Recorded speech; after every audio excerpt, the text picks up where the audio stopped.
Mga manok. Mga manok. Wala lang magtanong ng Mga manok. listahan mo ho, pati yung resibo nyo. Ayun mo lang ho mag-keep. Bila sabihin mo, pagkakuhan, pautang na ako ng, kasi 2 beses ako nagpapili ng pagkain. Inutang nyo. So, paano nyo mababayaran ngayon yun? Hindi, itong bibigay mo yun, Okra. babawasan mo na yung isa. Puro okra. Doon yung bibigay mo na. Ang ibigay ko Yan, for mga 1 okra month, yan. ano, Okra. 1,000 nila. Ito. Pechay. Mga talbos. Sabihin ko na lang kay Bea na gano'n. CR. Utang ka ng 400. Oh, yun. Yun yung ano. Yung ginawang bakod. Yung bakod niyan.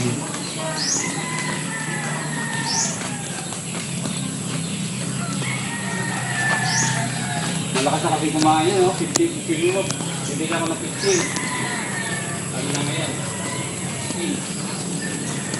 Bakit yung Bakod. Sige lang. mga, kasi yung gumagawa dyan, mga mag-anak din pala. Yan pala yan, di oh. Di, namulat na oh.